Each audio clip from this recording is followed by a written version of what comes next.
Bapa di surga, Bapa yang sangat baik, kami yang menyembah-Mu di dalam nama Tuhan Yesus Kristus. Kami merendahkan hati di hadapan-Mu saat ini Tuhan, dan kami mengakui segala dosa yang sudah kami lakukan. Tuhan Yesus, kami ingin dikenyangkan oleh firman-Mu. Banyak hal yang kami tidak mengerti dalam kehidupan kami. Biarlah melalui firman-Mu Tuhan, Engkau menunjukkan jalan bagi kami. Engkau memberikan jawaban bagi begitu banyak pertanyaan yang tidak terjawabkan dalam pikiran kami. Melalui firman-Mu Tuhan, Engkau menjamah hati kami.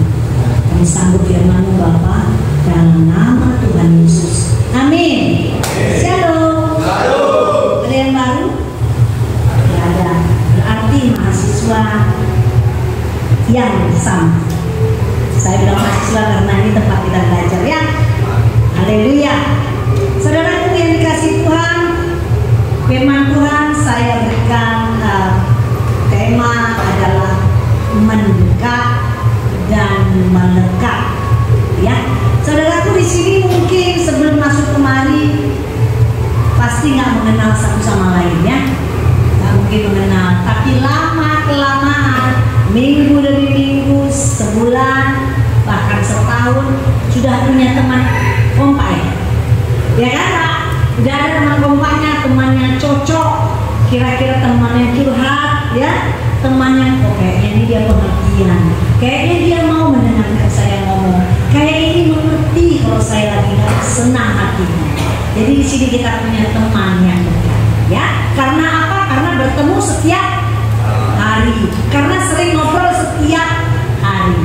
Jadi begitu juga dengan kita, saudaraku. Untuk bisa kita melekat, untuk bisa mendekat, untuk bisa kita akrab dengan seseorang, tentu kita setiap hari pasti akan komunikasi dekat gitu ya, dekat fisiknya dekat ya kan. Kalau di luar sana mungkin punya teman ya, punya sahabat, tapi karena nggak pernah lagi ketemu, jadi mungkin semakin renggang ya kan, gitu ya. Jadi untuk bisa melekat kita harus bisa mendekat dulu. Nah, melekat dengan Tuhan, saudaraku, itu membuat kita yang pertama, kita lebih peka dengan situasi kita saat ini, dengan keadaan apa yang terjadi yang saat ini yang kita alami. Pasti peka dong, ya kan? Loh, kok jadi begini saya ya? Kok dengan peristiwa yang membuat saya ada di tempat ini, saya kok semakin peka? Ternyata saya memang harus dibuat mengerti bahwa apa yang terjadi, apa yang saya alami mengakibatkan saya semakin dewasa, semakin mendekat dengan Tuhan. Terbukti bahwa saudaraku semua setiap hari datang ke gereja, berarti kan haus ya kan? Nah, yang kedua kita harus lebih peka dengan Tuhan mau apa sih sama kita. Hatinya senang, kenapa rindu senang? Yang terjadi dalam kehidupan kita membuat kita semakin mengerti Tuhan mau apa sama kita. Ada yang tak mengerti Tuhan mau apa dengan peristiwa yang kalian alami? Ada? Apa memang gini-gini aja ya kita jalani? Kita tiap hari gereja ya, mengerti nggak kita apa sih Tuhan mau terhadap saya? Kenapa saya ada di sini? Marah, Tuhan nggak sayang, Tuhan jahat, kenapa saya ada di sini? Enggak. Setiap perjalanan kehidupan kita semua punya arti, saudaraku ya. Saudaraku, mendekat dan melekat sama seperti seorang wanita dan pria yang mengambil keputusan untuk menikah, ya kan, dari keluarga yang A dan satu dari keluarga yang B. Mereka sepakat menikah. Mulanya mukanya kan berbeda. Pernah tahu nggak? Atau bapak-bapak ibu semua mengalami. Ketika sudah menikah, ya, cintanya berkobar-kobar, melekat, mukanya lama-lama di sana nggak? Sama suaminya ya kan? Istri dan suami kan? Padahal yang satu mungkin dari India, yang satu dari Jepang mungkin, tapi kok bisa sama? Karena nantinya udah melekat Pak, udah nyatu. Tapi menjelang pertengahan, ya, ketika persoalan makin banyak, berantem sama istrinya, marah terus setiap hari tanpa marah, setiap hari tanpa berantem. Muka yang sama tadi Pak, udah agak berkurang, ya kan? Coba perhatikan Pak, agak sama nggak mukamu sekarang dengan istri? Udah berubah? Masih sama? Oh haleluya, kalau masih sama berarti masih sehati ya. Begitu juga saudaraku ya, kalau orang ya setiap harinya itu semakin melekat kepada mamon, harta, uang, yang di pikiran dia kapan aku memegang uang 500 juta, kapan tanganku ada 1 miliar. Dipikirkannya dengan sekuat tenaganya, melekat hati dan pikirannya kepada uang. Perhatikan saudara, pasti wajahnya penuh dengan matematika, aljabar, aritmatika, karena hitung-hitungan yang ada di situ ya kan. Begitu juga dengan orang yang selalu setiap harinya selesai gereja nanti dia pikirkan, nanti sore aku main judi, hari ini akan pasti menang, kemarin kalah, hari ini aku pasti menang, 2 kali kalah pasti 3 kali menang. Kalau hatinya melekat kepada berjudi, biasanya orang berjudi itu karakternya kayak mana Pak? Hah?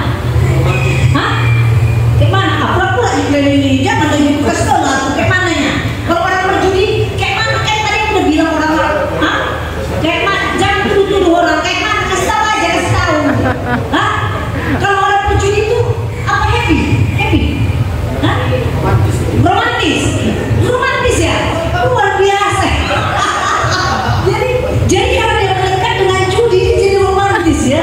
Bagaimana dengan orang yang suka bernarkoba? Apa yang jadi? Hah? Penyayang. Oh, luar biasa. Jadi dosa-dosa yang semua ini membuat kita jadi romantis. Kalian jangan mengalir saya lah. Sama saya suka lihat orang romantis, saya suka lihat orang penyayang, ya kan? Setahu saya orang penyayang, orang yang sayang, orang yang beribadah, orang yang penuh kasih, itu orang dekat sama Tuhan. Ini kalau narkoba penyayang luar biasa itu ya Pak ya. Penyayang narkoba, bukan yang saya maksud karakternya, sifatnya dia akan kelihatan keluar. Saya rasa karena bingung ya Pak ya. Orang yang suka narkoba itu karena suka bingung ya Pak ya, apalagi yang pakai ya, bingung ya. Jadi kalau ditanya Pak, besok kita mau makan PPK, yang mana? Nggak tahu, nggak nyambung Pak. Kenapa? Udah heboh tanya. Kan perlu sama Pak ya. Narkoba harus membuat orang makin pintar, makin bodoh Pak. Dari mana makin pintar? Kan itu sautannya Pak.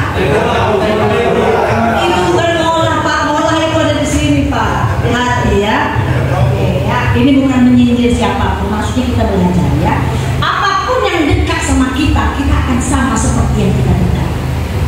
Kalau kita dekat sama Tuhan, pasti keinginan setiap saat pengen baca apa yang kata Tuhan dalam kitab ya.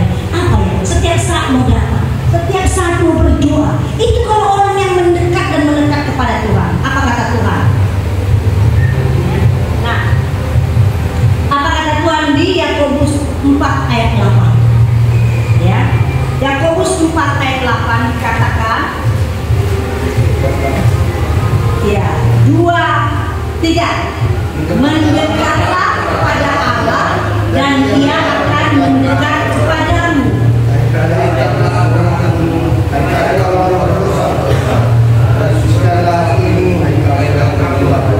Ya, intinya ketika kita mendekat kepada Tuhan, Tuhan gak jauh Pak. Ketika kita mendekat kepada harta menjauh gak Pak? Mendekat dia.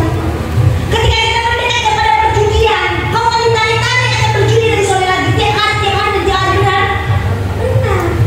Nah, ketika kita mendekat kepada Allah, maka Allah gak akan nanya-nanya. Datang aja kita sama Tuhan mendekat, maka Tuhan Allah itu akan mendekat kepada kita. Nah, Tuhan Yesus memberikan solusi kepada kita ya, jalan keluar agar hidup kita ini Pak. Saya sudah kemarin berulang tahun ke 57 tahun di bulan April. Pas bukan di sini, memang kalian gak berdoa sih. Saya di lapas sana, jadi di lapas itu yang dilayakan, ya kan? Tapi luar biasa ya, Tuhan itu baik sekali ya. Jadi solusi yang ditaruh kasih Tuhan sama kita, hidup ini itu apa sih? Untuk apa kau jalan hidup ini? Keluar dari tadi ngobrol sama bapak itu udah keluar ya. Apa namanya? Bapak Subur Ginting ya. Nah, saya ngobrol, Pak, kapan pengajuannya bulan 7? Habis itu sampai Pak, ambil undi. Gak tahu mau kemana. Tujuan hidup kita ini jangan sampai gak tahu, baik di luar maupun di sini. Oleh sebab itu, ya, Tuhan Yesus kasih solusi, ya. Tuhan Yesus kasih solusi supaya kita hidup ini gak hanya makan, minum, tidur, dan pembuangan di luar. Makan, minum, tidur, pembuangan. Kan capek kita mengolah, Pak. Jadi khusus itu hanya mengolah apa yang kita makan. Mau nasi cempreng ke, mau nasi ramos ke, buang juga. Mau makan yang BPK, nggak makan yang enak, kan dibuang juga.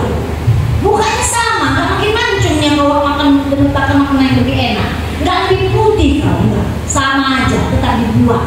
Nah, tapi hidup kita jangan hanya sekedar itu, Pak. Hidup kita harus punya tujuan, ya.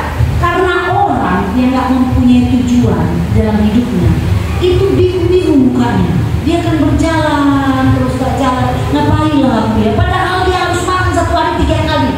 Taruhlah makanan satu kali 10.000, Pak. Udah 30.000 dikasih uang makan, ya kan, Pak? Jadi dalam 30.000 satu hari kita makan, kita nggak berbuat apa-apa, nggak tahu untuk apa kita hidup. Yang akhirnya kita akan selesaikan juga kehidupan ini, Pak. Gak ada orang hidup 200 tahun, Pak. Makan apapun dia, ya pasti selesai. Nah, supaya hidup kita berarti, berbuah minimal atas keluarga kita, teman-teman kita, atas manusia yang ada sekeliling kita, sesama kita. Itulah tujuan kehidupan kita. Kita ini diminta berbuah. Nah, solusinya dikasih Tuhan. Ayo, bagaimana caranya? Kata Tuhan Yesus. Mari kita buka Yohanes 15 ayat 1 sampai 8.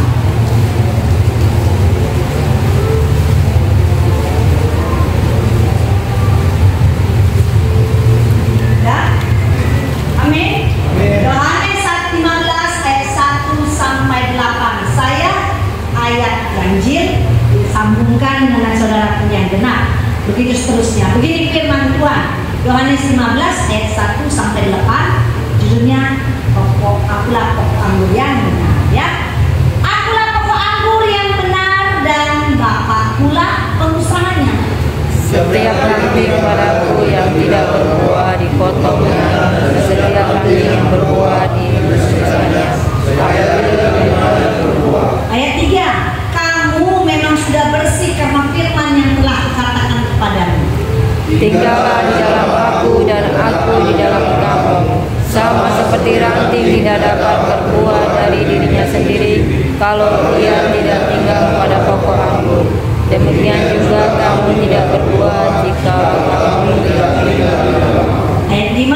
Akulah pokok anggur dan kamulah ranting-rantingnya. Barang siapa tinggal di dalam aku dan aku di dalam dia, dia berbuah banyak.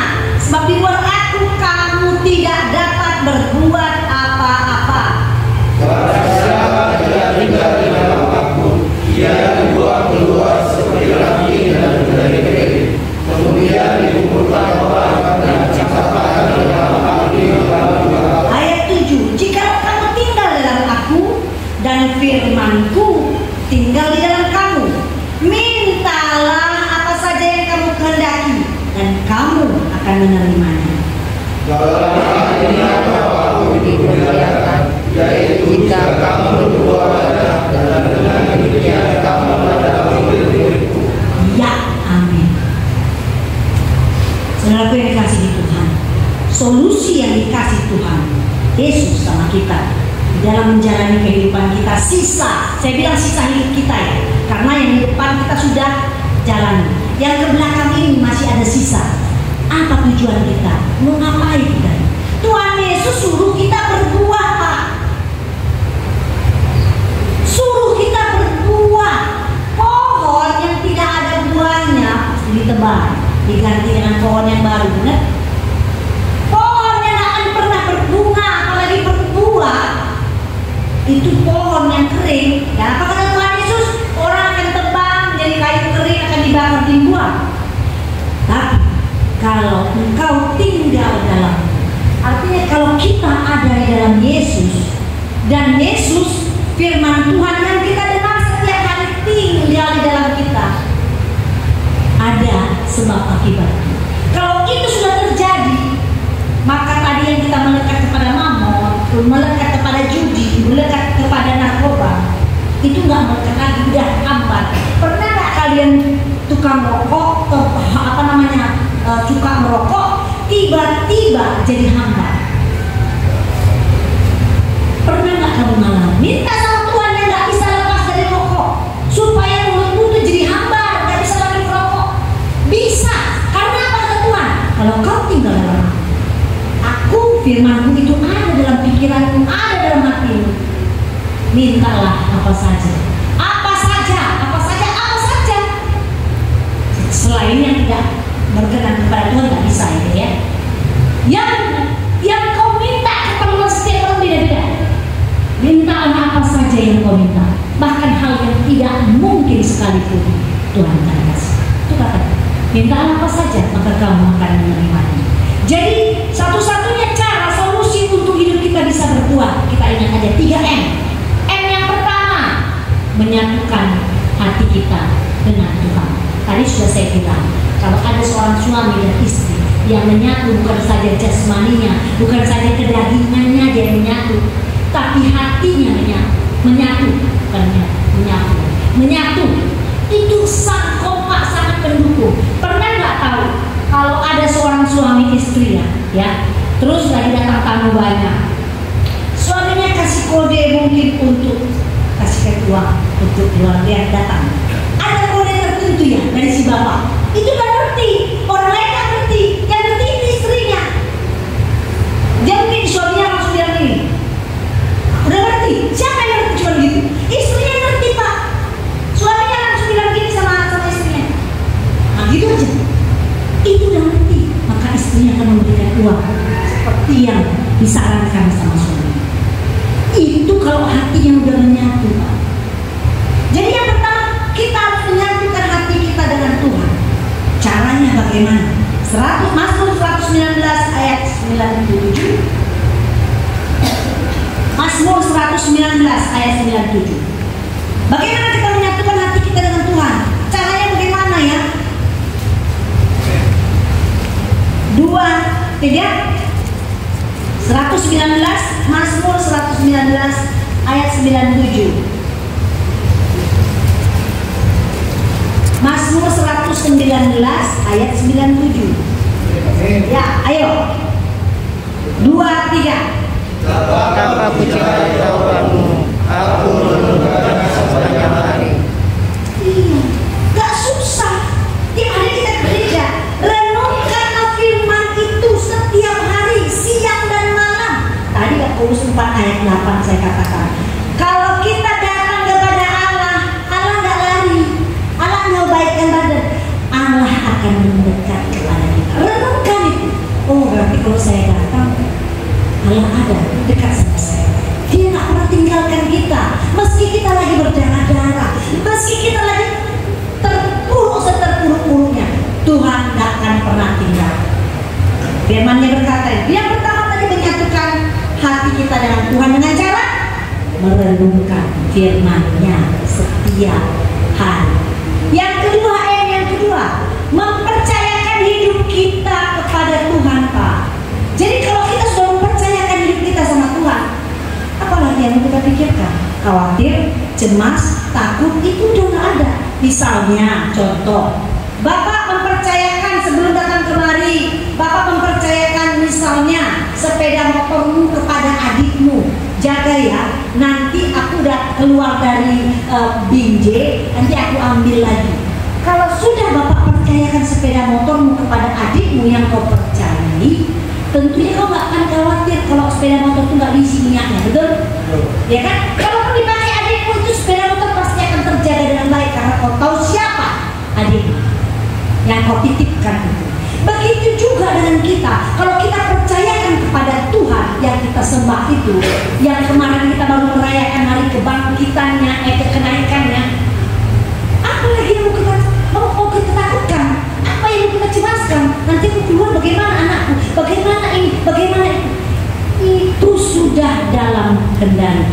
Kalau kita sudah percayakan kepada Tuhan, apa yang memikirkan? Orang yang hatinya penuh dengan kecemasan, keraguan, ketakutan, itu kelihatan kok auranya nggak sukacita. Mukanya itu susah sekali untuk bisa sukacita. Karena apa? Dalam pikiran dia segala persoalan yang rumit, susah sekali. Mungkin kalau ada nanti stand up comedy, siapa tahu yang sekali waktu kemarin siapa namanya itu si Mongol tahu kan Mongol kan? Selucu apapun, saking sibuknya kamu memikirkan masalahmu, gak akan bisa kau bersedia. Oleh karena itu, yang kedua, mempercayakan semuanya kepada Tuhan. Percayakan kepada Tuhan. Tuhan yang kita percayakan itu bukan Tuhan abal-abal. Dia Yesus yang mati di kayu salib, dikuburkan, dan dari kubur Allah maut dia bangkit kembali, kemudian naik ke surga. Allah mana yang bisa dengan mata telanjang murid-muridnya melihat ada sosok manusia yang naik ke atas ke langit dan gak nampak lagi? Hanya Yesus saudara. Jadi Yesus yang seperti itu, Tuhan yang seperti itu yang kita percayakan untuk seluruh persoalan hidup kita. Yang ketiga tadi gabung, menyenangkanmu. Kalau kita tahu menyenangkan pasangan kita, menyenangkan anak kita, menyenangkan orang yang kita sayangi, menyenangkan kawan kita, menyenangkan mama kita, bagaimana kau bisa menyenangkan Tuhan? Bagaimana caranya menyenangkan Tuhan? Matius 22 ayat 37. Matius 22 ayat 37. Matius Perjanjian Baru 22.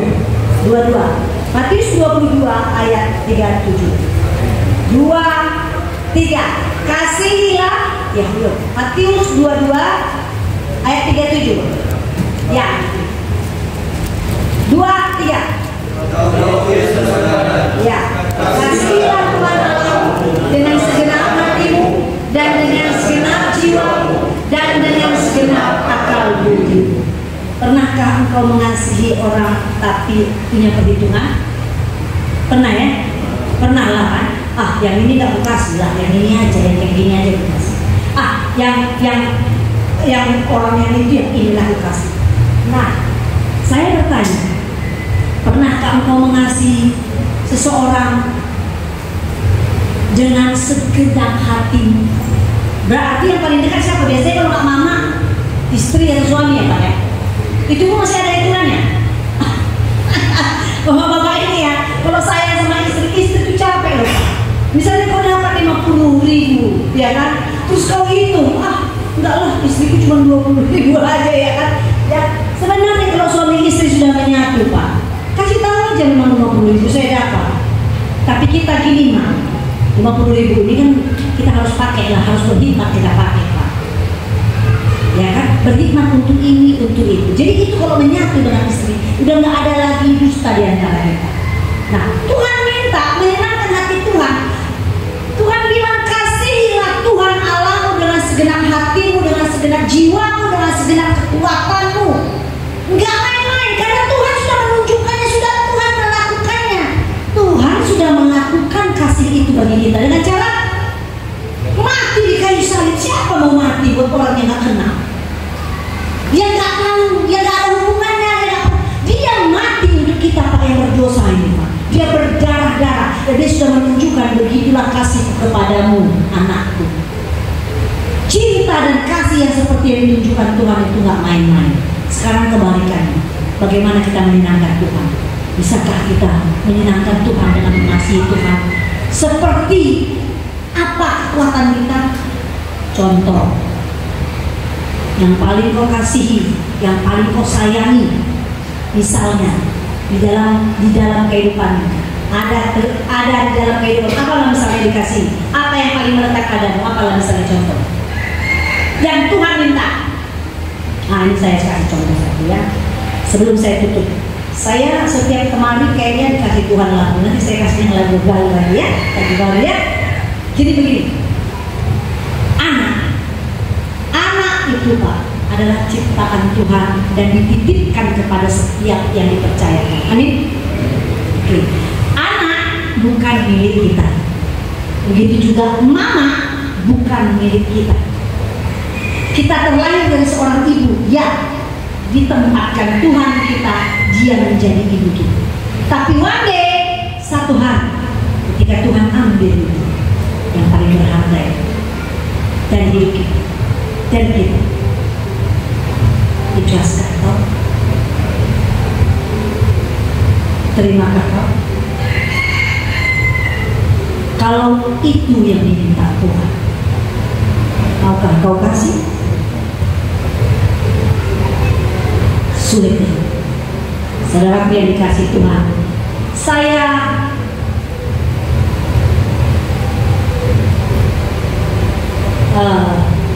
mendengar satu kisah dari saudara kita di lapas yang lain yang hidupnya sangat terpuruk, ya, sangat terpuruk sehingga dia mengatakan betapa jahatnya Tuhan,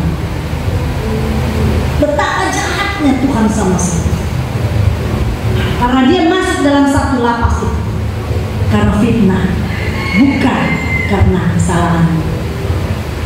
Dan di lapas itu perjalanan waktu Tuhan mengambil semuanya, bahkan pekerjaannya yang terhormat pun sudah tidak ada lagi. Bahkan mamanya pun diambil tanpa dia bisa lihat. Bahkan putra sulung satu-satunya pun diambil tanpa dia bisa hadir, yang mengakibatkan laki-laki menjadi hampir gila. Dan memang sudah hampir gila karena dia udah bicara-bicara sendiri. Dia udah bicara-bicara sendiri. Karena apa? Tekanan masalah yang begitu berat gak kuat ya. Dia sudah hampir gila di lapas.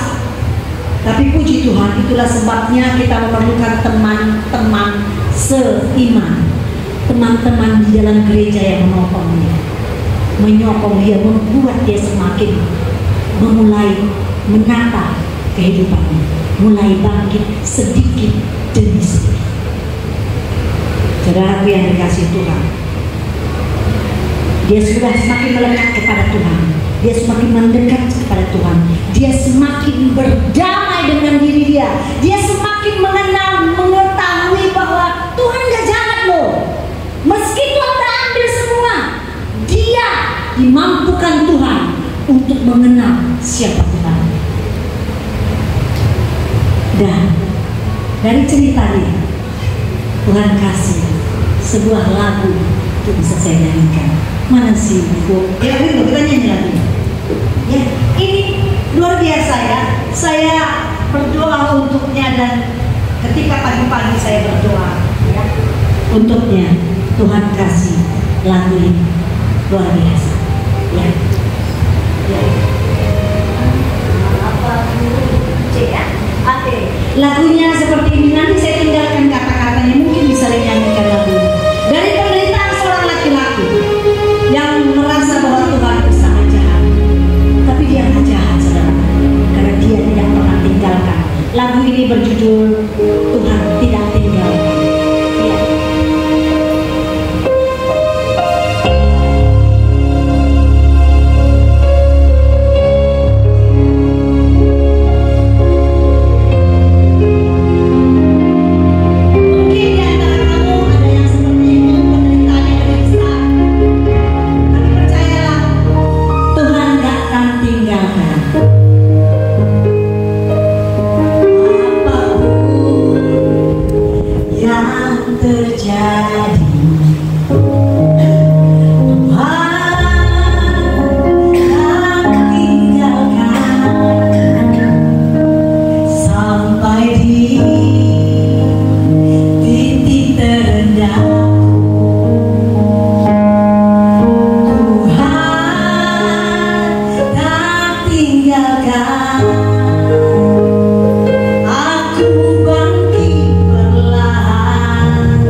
banyak persoalan, semuanya boleh diambil darimu.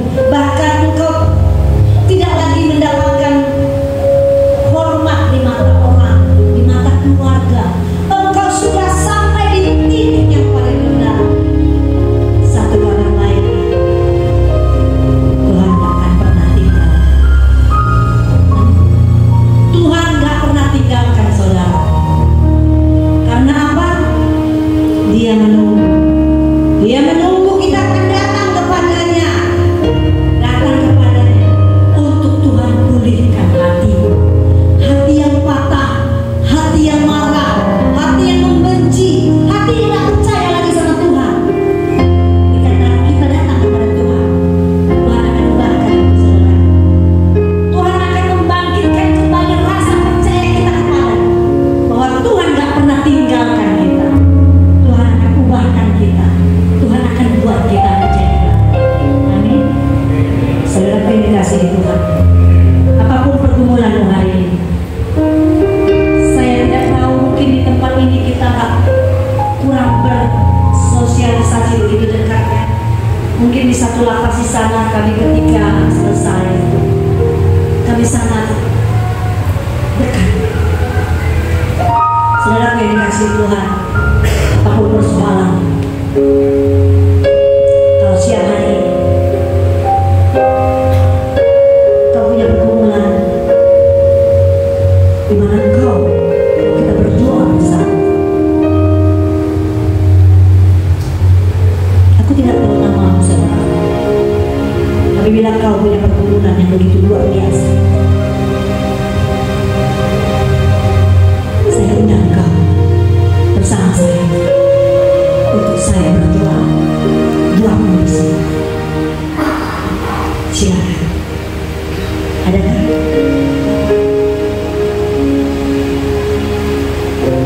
Duduk saja. Tuhan tidak pernah tinggalkan saudara. Percaya pada Tuhan. Saya ada di sini. Saya tak siapa-siapa. Saya ini bukan siapa-siapa. Saya ini bukan orang yang hebat. Saya ini bukan orang yang boleh diandalkan. Tapi kalau hari ini Tuhan izinkan saya hampir 14 tahun Tuhan pakai untuk melayani Tuhan, itu karena Dia melihat hati saya, bukan keberadaan saya. Karena keberadaan saya tidaklah apa-apanya dibandingkan orang yang hebat kuasa. Saudaraku, jika engkau yang ada di depan, yang memang engkau bergumul begitu luar biasa, izinkan saya berdoa untukmu.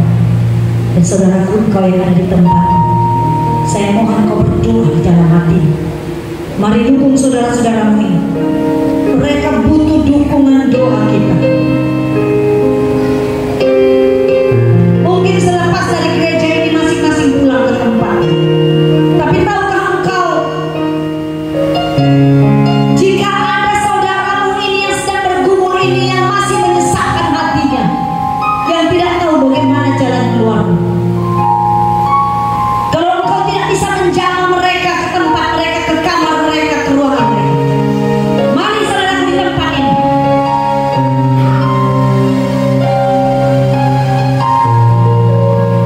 Lakukan sesuatu, berdoa bagi mereka agar beban mereka akan terlepas, dan Tuhan akan memperkenalkan kasih-Nya yang luar biasa bagi mereka yang saat ini sedang dalam pergumulan yang luar biasa. Terima kasih Tuhan. Terima kasih Bapa. Haleluya.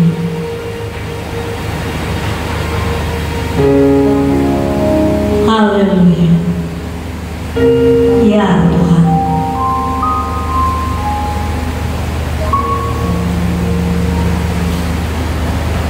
Saat ini kami bersyafaat, kami berdoa Bapa.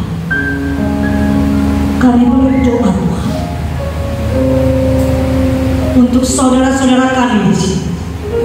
Hamba berdoa Bapa untuk saudaraku ini Tuhan. Kau tahu dia siapa Tuhan. Pergumulan yang begitu besar, berat Tuhan. Tapi Kau katakan aku tidak akan tinggalkan Kau. Kau tidak sendirian. Terimalah Tuhan untukmu. Dia mengasihi.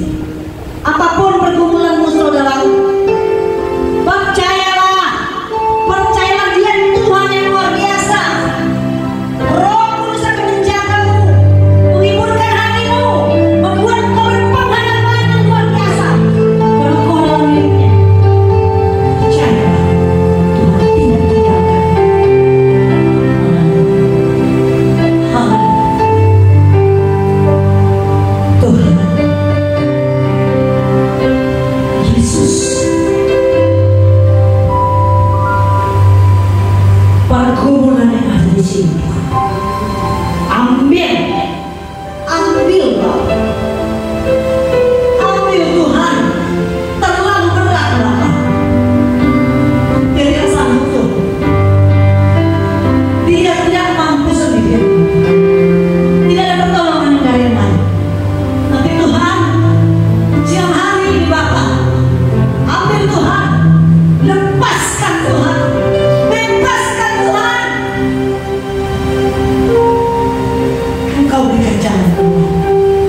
jiwamu, bukan milikmu. Kau milik Tuhan. Apapun yang kau punya, atas seizinnya. Jangan malu. Yesus yang baik, kiranya damai sejahtera Tuhan letakkan di hatimu. Gantikan kegelapan, gantikan kesesakan, gantikan keputusasaan. Dengan harapan bersama Yesus, Engkau terbaik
sendirian tanpa Allah.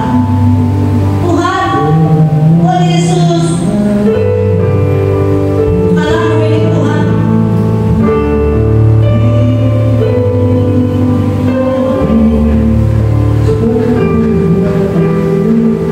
Harapan bersama Tuhan, tidak ada yang lain. Dunia menjanjikan kehancuran, dunia menjanjikan kebinasaan, tapi hari ini Kau katakan baginya, pergumulanmu sehebat apapun, hanya Yesus yang bisa mengubahkan, yang bisa menolong, dan bisa membuat engkau berpengaruh. Jangan takut, menyatu dengan hati Tuhan, maka Tuhan akan menjadikan engkau baik. Amin.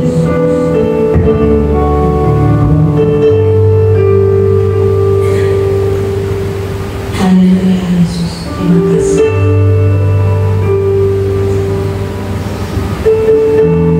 Terima kasih Bapa. Terima kasih Yesus. Untuk kamilah Engkau mati Tuhan. Betapa besarnya kasih-Mu. Apa yang kami banggakan dalam hidup kami Tuhan. Kami ini seperti debu yang hari ini ada, besok gak ada lagi. Bahkan hari-hari kami ke depan kami gak tahu apa-apa Tuhan. Hidup kami ini Tuhan hanya bergantung kemurahan. Dan kalau hari ini ada pergumulan di hatimu saudara, jangan. Tuhan Yesus menyelesaikannya bagimu. Tuhan Yesus mengasihimu. Tuhan Yesus kekuatanmu. Tuhan Yesus itu baik. Dan pada siang hari ini, pergumulanmu letakkan di bawah kaki Tuhan. Letakkan di bawah kaki Tuhan dan jangan ambil lagi. Kalau kau sudah percayakan, letakkan di bawah kaki Tuhan, maka Dia yang akan membereskan. Percayalah,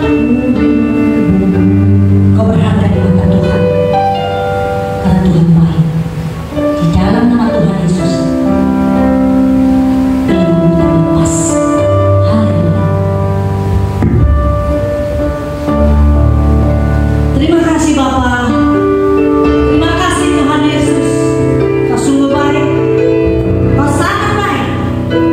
Jiwa-jiwa yang datang padamu, tidak kau pandang sebelah mata, tapi kau rangkul satu persatu mereka Tuhan, karena Engkau mengasihi.